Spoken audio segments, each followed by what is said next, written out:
Assalamualaikum warahmatullahi wabarakatuh. Kita mulai dengan membaca basmalah. Alhamdulillahirabbil alamin. Allahumma shalli wa sallim ala Muhammad wa ala alihi wa ashabihi ajma'in. Amma ba'da. Qala Allah Ta'ala fil Qur'anil Karim. A'udzu billahi minasy syaithanir rajim. Bismillahirrahmanirrahim. Alladzi khalaqa sab'a samawatin tibaqa. Ma tara fi khalqir rahmani min tafawut. Farji'il basara hal tara min futur. Thumma arji'il basara karratain yang qaliba ilaikal basaru khasi'a wa huwa hasir. Alladzi khalaqa sab'a samawatin tibaqa. Dialah yang telah menciptakan 7 langit berlapis. Ma tara fi khalqir rahmani min tafawut. Tidaklah engkau melihat dalam ciptaan Ar-Rahman itu sedikit pun ketidakseimbangan. Farji'il basara, maka ulangilah pandangan itu. Hal tara min futur, adakah kamu melihat keretakan? Adakah kamu melihat cacat? Tsummarji'il basara karrataini, kemudian ulangilah pandangan itu 2 kali. Yang qaliba ilaikal basaru khasi'ah, niscaya pandangan itu akan kembali pada engkau dalam keadaan kecewa. Wa huwa hasiyah, dan dia lelah. Hadirin, seperti biasa, hal pertama yang kita lihat dulu dari ayat 3 dan 4 surat Al-Mulk tadi adalah munasabahnya, keterkaitannya dengan ayat sebelumnya, itu ayat 1 dan 2. Kita lihat hadirin, dalam ayat 2-nya digambarkan di antara bukti kekuasaan Allah. Karena Allah itu maha kuasa, kebajikannya maha berlimpah. Kalau engkau sadar ini wahai manusia, maka tentu engkau takkan berputus asa hanya karena sampai siang ini engkau masih berada dalam posisi di bawah, bahkan ditindas orang. Allah maha kuasa, kebajikannya maha berlimpah. Kalau itu jangan berputus asa dari pertolongan Allah. Sebaliknya juga, engkau yang sedang berada di atas, jangan pongah sehingga engkau tindas yang lebih lemah. Karena Allah maha kuasa. Di antara wujud kekuasaan Allah itu adalah alladzi khalaqal mauta wal hayata. Dia yang menciptakan kematian dan kehidupan. Kau perhatikan hidupmu. Bukankah hidupmu tak lepas dari kematian dan kehidupan? Mudah baginya menciptakan kematian dan kehidupan. Kalau begitu mudah pula baginya meminta pertanggungjawabanmu kelak. Sehingga harusnya sebelum detik waktu itu sampai, liyabluwakum ayyukum ahsanu amala. Kamu tampilkan siapa di antara kamu yang paling baik amal. Kenapa? Dia ciptakan kematian dan kehidupan itu untuk menguji kamu, siapa di antara kamu yang paling baik amalnya. Karena begitu mudah baginya menciptakan kematian dan kehidupan. Jadi kita katakan mudah pula baginya meminta pertanggungjawaban. Kalau begitu mudah pula baginya menukar posisi kamu yang sedang di bawah menjadi di atas. Sehingga harusnya tidak berputus asa dari pertolongan Allah. Yang di atas menjadi di bawah. Sehingga harusnya tidak pongah menindas yang lemah. Nah hadirin, ayat 3-4 yang kita baca tadi menggambarkan lebih lanjut di antara bukti kekuasaan Allah yang lainnya. Apa itu? Alladzi khalaqa sab'a samawatin tibaqa. Dialah yang telah menciptakan 7 langit berlapis. Kamu lihat hidupmu, kemanapun kamu melangkah, kamu tak bisa lepas dari langit. Karena kamu tinggal bahasa kita di kolong langit. Dan langit itu ternyata dia ciptakan 7 langit berlapis. Adakah di antara kamu yang mencapai 7 langit berlapis ini?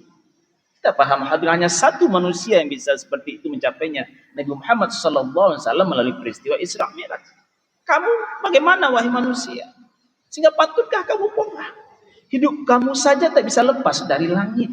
Dan langit itu diciptakan 7 langit berlapis. Sab'a samawati yang tibaqa. Menarik hadirin, beragam pendapat tafsir kita baca tentang makna 7 langit berlapis ini. Dan kalau kita simak pendapat mereka, ini tampaknya juga disandarkan pada pengetahuan yang berkembang di waktu mereka masing-masing. Ada memahami 7 langit berlapis ini adalah planet-planet lain selain bumi. Kita lihat ada Merkurius, ada Venus, ada Jupiter, ada rahmati Allah, ada Merkurius segala macam rahmati Allah.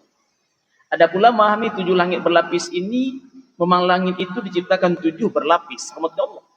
Tapi yang kita kutip menarik adalah pendapat Said Qutb. Apa itu? Ini perkara ini jauh di luar jangkauan pengetahuan manusia. Sehingga ketika ayat mengatakan 7 langit berlapis, maka sifatnya cuma amanah, kami beriman, sami'na wa ta'na, kami dengar, kami taati. Kenapa? Akal manusia, pengetahuan manusia belum mampu menjangkau makna 7 langit berlapis ini. Serahkan saja, Allah nyatakan 7 langit berlapis. Begitu ya, begitu. Allah. Apapun pendapat tafsir hadirin, yang jelas ini menunjukkan di antara bukti kekuasaan Allah. Kamu saja tidak bisa lepas dari itu, wahai manusia. Tadi kita katakan, kemanapun kamu langkah, kamu tak bisa lepas dari langit. Kalau begitu, apa alasanmu pongah? Kamu tak percaya? Oke, kalau begitu silakan mau perhatikan betul-betul alam raya ini. Kenapa? Ma tara fi khalqir rahmani min tafawut.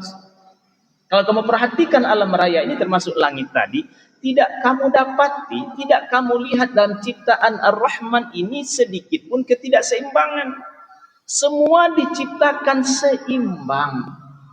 Benda-benda langit tadi diciptakan seimbang. Bukti seimbangnya mereka beredar sesuai dengan garis edarnya. Kalau mereka beredar di luar garis edarnya, kacau hidup kamu, wahai manusia. Ma tara fi khalqir rahmani min tafawut.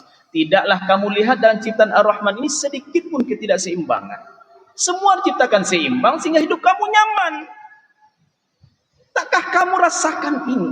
Semua diciptakan seimbang. Farji'il basara hal tara min futur. Maka ulangi pandanganmu itu. Lihat kembali alam raya ini. Ulangi lagi. Hal tara min futur. Adakah kamu melihat keretakan? Adakah kamu melihat cacat? Bila kamu memperhatikan dengan sungguh, takkan kamu temukan itu. Karena dia memang menciptakan alam raya ini seimbang. Contoh sederhana hadirin di luar benda-benda langit tadi. Dalam kehidupan kita, Allah ciptakan tumbuh-tumbuhan. Tumbuh-tumbuhan mengeluarkan oksigen. Oksigen dibutuhkan oleh manusia dan hewan.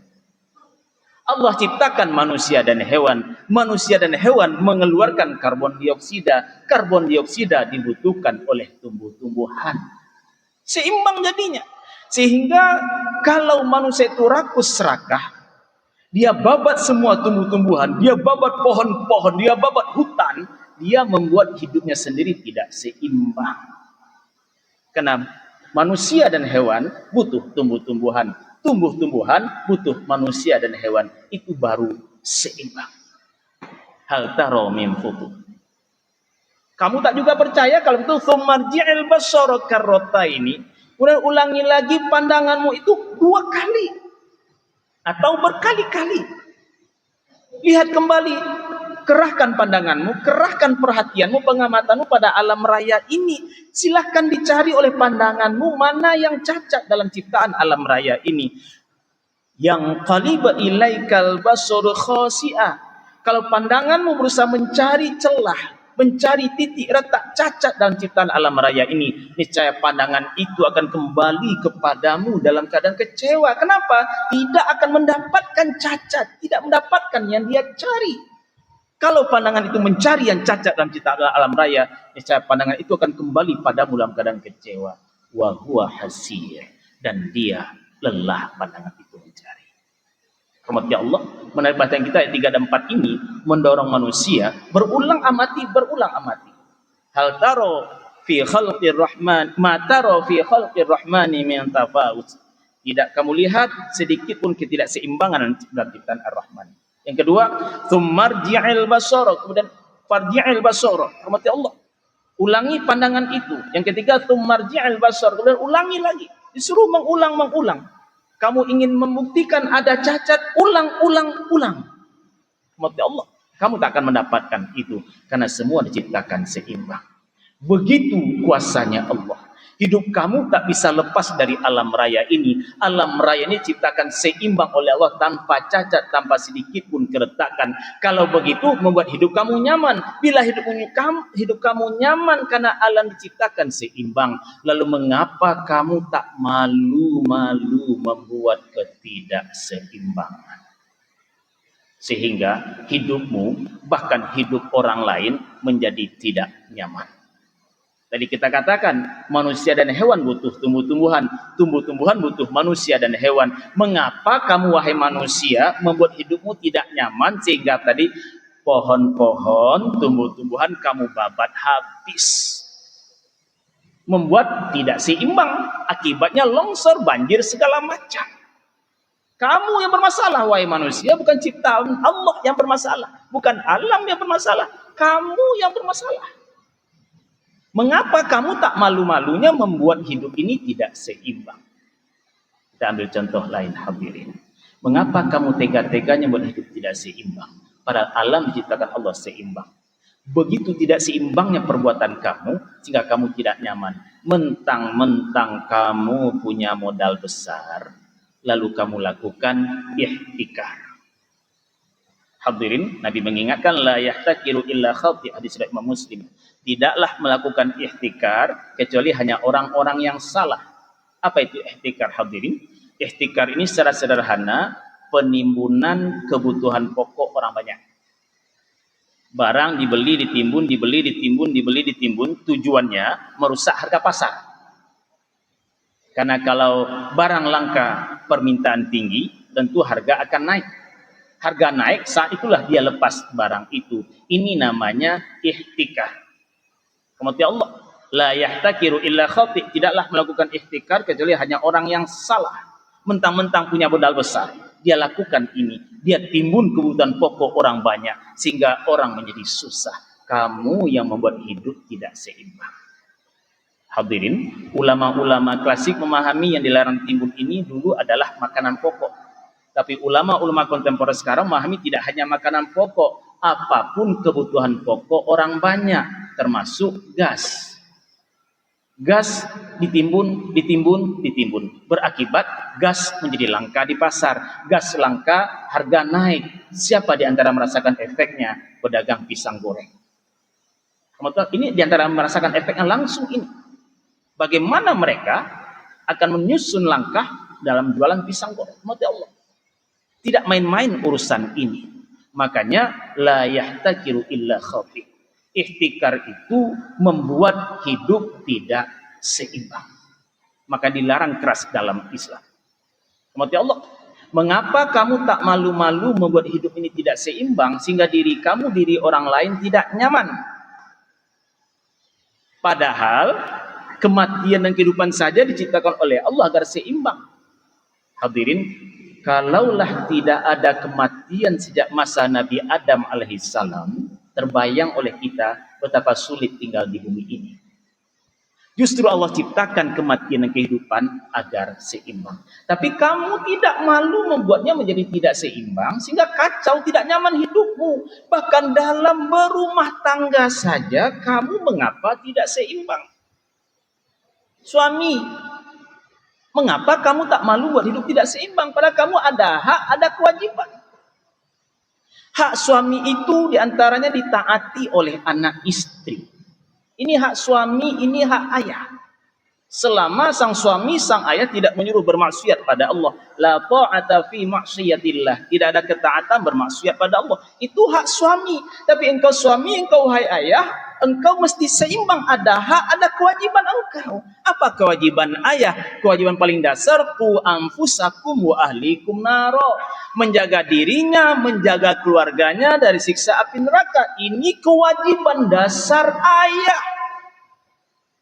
Sehingga pecahan itu adalah pecahan dari kewajiban tadi, termasuk ayah berkewajiban mencari nafkah. Karena kalau ayah tidak mencari nafkah, anak istri bisa terjebak dalam kelaparan. Kelaparan bisa menggiring kepada kekufuran. Sehingga engkau wahai suami, engkau wahai ayah, selain punya hak, engkau punya kewajiban nafkahi anak istrimu.